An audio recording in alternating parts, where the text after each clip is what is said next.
आज हम जब भी भारत के डेवलपमेंट की बात करते हैं तो यह बात अक्सर सामने आती है कि कुछ पिछड़े राज्यों जैसे बिहार, झारखंड, उड़ीसा के कारण भारत के विकास की गति धीमी पड़ जाती है। पर क्या आपने कभी सोचा कि खनिज संस्थान और उपजाऊ जमीन होने के बाद भी यह राज्य इतने पीछे कैसे रह गए? इसके पीछे है आज़ादी के बाद लाई गई भारत सरकार की एक पॉलिसी। क्या थी यह पॉलिसी? क्या था इस पॉलिसी को लाने का मकसद और क्या असर हुआ इस पॉलिसी का इन राज्यों के विकास पर?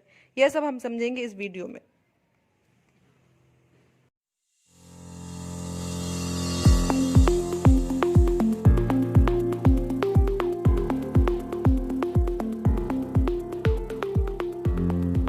बीमारू राज्य मतलब बिहार, एमपी, राजस्थान और यूपी। बीमारू टर्म पहली बार 1980s में यूज किया था आशीष बोस ने। हालांकि आज एमपी और राजस्थान बीमार राज्य के कैटेगरी में नहीं आते हैं, पर बिहार, झारखंड, उड़ीसा, छत्तीसगढ़ जैसे राज्य आज भी बाकी राज्यों के कंपैरिजन में काफी पीछे हैं। इसका एक कारण है भारत सरकार द्वारा लाई फ्राइट इक्वलाइजेशन पॉलिसी, यानी माल ढुलाई नीति। आज़ादी के 5 साल बाद वर्ष 1952 में फ्राइट इक्वलाइजेशन पॉलिसी को लाया गया था। इस पॉलिसी के तहत यह तय हुआ था कि कोई भी उद्योगपति देश के किसी भी कोने में उद्योग लगा सकता है।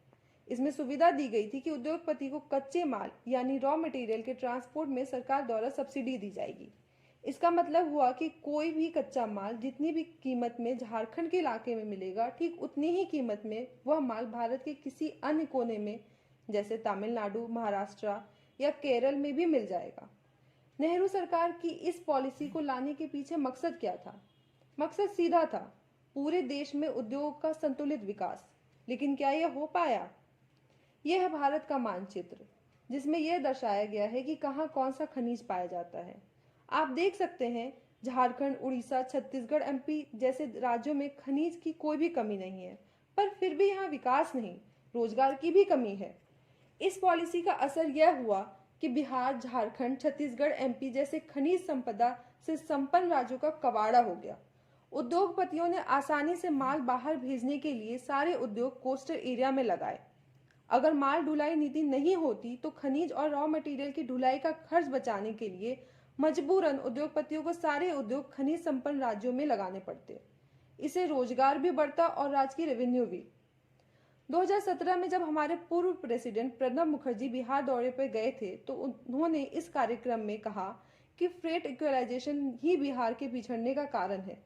पूर्व राष्ट्रपति ने कहा था कि बिहार समेत अन्य पूर्वी राज्य इस पॉलिसी के कारण आर्थिक विकास में पीछे रह गए। 1952 की लाई हुई यह नीति 1993 तक लागू रही, पर तब तक काफी देरी हो चुकी थी। स्वतंत्रता के पूर्व ऐसा नहीं था। तब टाटा और डालमिया जैसे व्यापारिक घरानों ने बिहार में उद्योग स्थापित किए थे। आपका क्या मानना है? क्या इस पॉलिसी का हटना मात्र काफी होगा? क्या इससे पहले से हो चुके नुकसान की भरपाई हो पाएगी? हमें कमेंट करके जरूर बताएं। जय हिंद।